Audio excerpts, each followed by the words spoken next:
একদিকে শিক্ষক আর একদিকে 2 নম্বর চিটিংবাজ। আপনি কার সাথে থাকবেন সিদ্ধান্ত আপনাকে নিতে হবে। ফাল্গুনী সিংহ বাবু মানুষের সর্বক্ষণের কর্মী। এখানে আমি আপনাদের বলি মায়েরা, কজন এই তালডাংরা বিধানসভার অন্তর্গত তালডাংরা ব্লকের 6টা জিপি, সিমলাপালের 7টা জিপি আর ইন্দপুরের 2টো জিপি, 15টা গ্রাম পঞ্চায়েত নিয়ে এই তালডাংরা বিধানসভা। এই 15টা গ্রাম পঞ্চায়েতে আমাদের সরকার প্রতি মাসে 73,000 মায়েদের লক্ষ্মীর ভাণ্ডার দিচ্ছে। আর বাঁকুড়া জেলায় 8,73,000 মহিলারা প্রতি মাসে লক্ষ্মীর ভাণ্ডার পাচ্ছেন। আমার রিপোর্ট কার্ড আমি দিচ্ছি। এবার আসি বাংলার বাড়ি, বাংলা আবাস যোজনায়।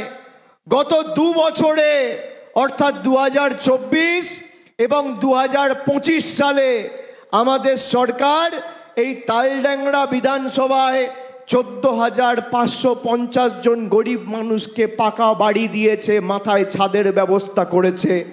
আর বাঁকুড়ায় 1,76,000 জনকে বাংলার বাড়িতে মমতা বন্দ্যোপাধ্যায়ের সরকার 1,20,000 টাকার সাহায্য সহযোগিতা করেছে। এবার আসি খাদ্য সাথী। 3 লক্ষ জন প্রতি মাসে বিনামূল্যে এই তালডাংরা বিধানসভা থেকে বিনামূল্যে রেশন পাচ্ছেন, আমাদের সরকার দিচ্ছে। 52,000 কৃষক ভাইয়েরা কৃষক বন্ধুর সাহায্য সহযোগিতা পেয়েছেন।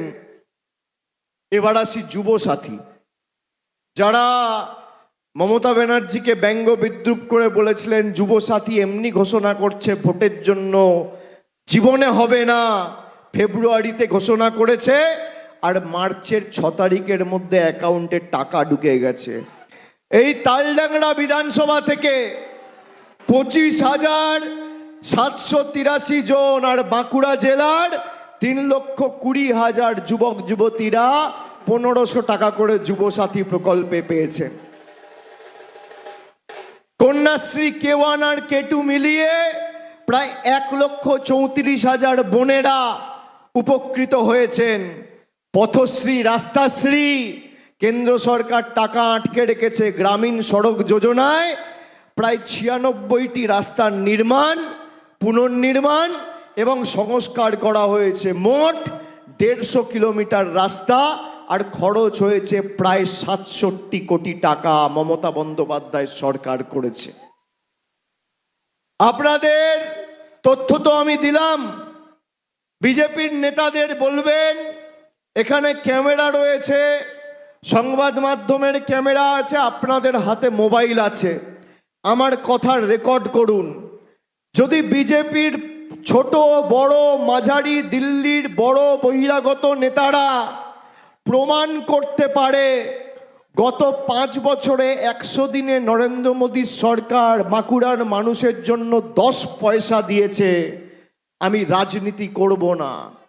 আমার চ্যালেঞ্জ, যদি বিজেপির নেতারা প্রমাণ করতে পারে এই যে মায়েরা লক্ষ্মীর ভাণ্ডার পাচ্ছেন 10 পয়সা মোদী সরকারের অবদান রয়েছে, আমি রাজনীতির আঙিনায় পা রাখব না।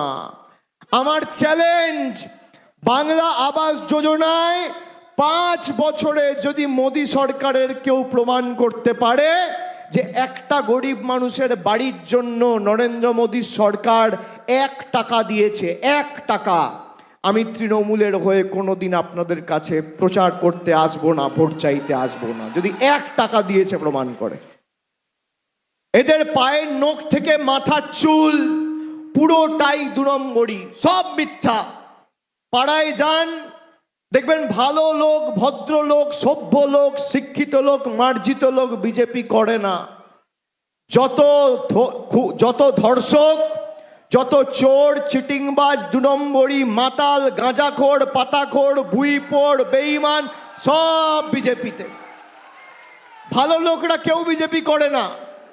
যার বিরুদ্ধে শ্লীলতাহানির মামলা তাকে প্রার্থী করেছে, নেই তো পাবে কোথায়?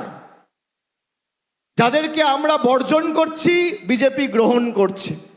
আমি মায়েদের বলবো যে একবার দেখুন, আজ থেকে 10 বছর 12 বছর আগে মোদী সরকার ক্ষমতায় আসার আগে দেশের অবস্থাটা কি ছিল আর আজকে অবস্থাটা কি। 400 টাকা রান্নার গ্যাসের দাম ছিল, আজকে 1000 টাকা পার, ব্ল্যাকে বিক্রি হচ্ছে 2000, 2500। চা পাতা ছিল 140 টাকা কেজি, আজকে চা পাতা 350, 370, 380 টাকা কেজি।